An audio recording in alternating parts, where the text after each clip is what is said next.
네, 여러분 안녕하십니까? Q5 English입니다. 오늘은 파도를 보도록 하겠습니다. Wave, surge. 둘 다 파도인데요. 어떤 차이가 있을까요? 자세히 나누어 보도록 하겠습니다. 바닷가에 가서 저 멀리서 파도가 오는 것을 본 적 있죠? 오늘 단어 중 어떤 표현을 쓸까요? 확인해 보시고요. 애청, 구독, 좋아요, 알림 설정 꼭 부탁드립니다. Wave, 익숙하죠?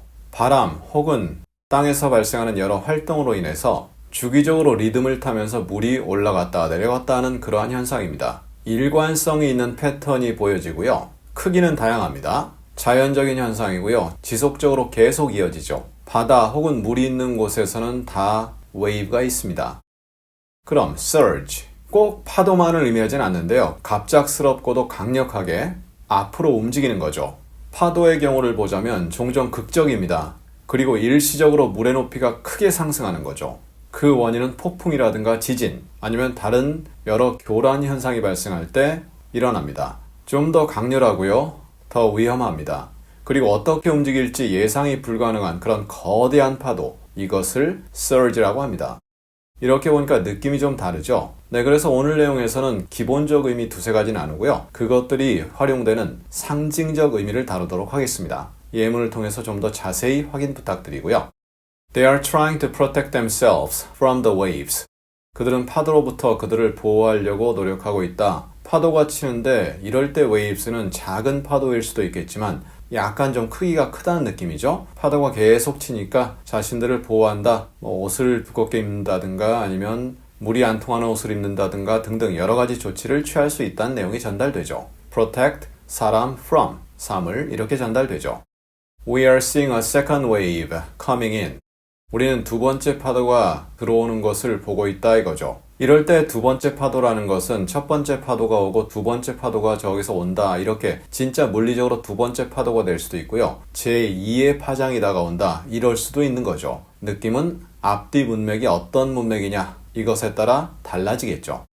It's waves, it hits you. 그것은 파도다, 그것은 너를 때린다. 이것만 보고서 무슨 말인지 파악해낼 수 있다면 정말 위대한 사람이죠. 어떤 것이 파도처럼 단계적으로 영향을 끼친다는 느낌으로 이 문장은 이해가 될 수 있습니다. 앞뒤 문장이 있어야 되겠죠. 일반적으로 술 먹었을 때 그 술이 파도 같다. 그래서 결국 너를 때린다. 이렇게 이해가 됩니다. 처음에는 뭣도 모르고 한두 잔 마실 땐 기분 좋아지죠. 그런데 나중에 보면 술이 저를 마시죠. 그래서 제가 길거리에 쓰러지고 난리가 나죠. 물론 예를 들었습니다. I think it comes in waves. 그것은 파도로 다가온다. 이럴 때 진짜로 it가 파도는 아니겠죠. 파도에서처럼 파장을 일으키면서 다가온다. 그렇게 전달이 되는데 그것이 무엇인지 모르겠습니다. 하지만 파도처럼 계속 몰려든다. 첫 번째 파도 오고 나서 두 번째 파도, 세 번째 파도 계속 온다. 이렇게 느낌이 전달될 수 있죠. 어떤 충격이라든가 피해, 고통 이런 것이 it로 대체될 수 있겠죠. Baseball fans were doing the wave in the stands. 야구 팬들이 do the wave 했다. in the stands. 이럴 때 stand는요. 관중석입니다. 관중석에서 야구 팬들이 wave 했다? 야구 팬들이 혼자서 웨이브 춤을 췄나요? 그건 아니고 거대한 파도를 만들죠. 그래서 이쪽 사람들이 팔을 높이 흔들고 내리고 하면서 중간에 또 팔을 높이 흔들고 내리고 해서 전체로 보면 관중들이 거대한 파도 모양으로 이렇게 응원을 하는 느낌. 그럴 때 바로 do the wave 이렇게 표현하게 되죠. The 10-foot surge caused heavy damage to the building. 10피트짜리 거대한 파도가 그 건물에 피해를 입혔다. 그런데 심각한 피해를 입혔죠. cause heavy damage 이렇게 가는데요. 어디에 피해를 가하다 할 땐 damage to 명사로 쓸 땐 그렇게 쓰죠. 보통 1푸트가 30cm 정도 되잖아요. 10피트가 되면 보통 3m 정도 엄청난 파도가 되겠죠. We saw this virus surge. 우리는 이 바이러스가 surge 하는 걸 보았다 이거죠. 이럴 때 상징적 의미죠. 바이러스 같은 경우는 개체수가 증가하는 속도가 무섭잖아요. 그러니까 이 바이러스가 폭발적으로 늘어나는 거죠. 엄청난 영향을 끼치는 거죠. 그러한 느낌이 전달되고요. 바이러스가 surge 한다라고 표현할 수 있습니다. The administration decided to take a drive ahead of travel surge.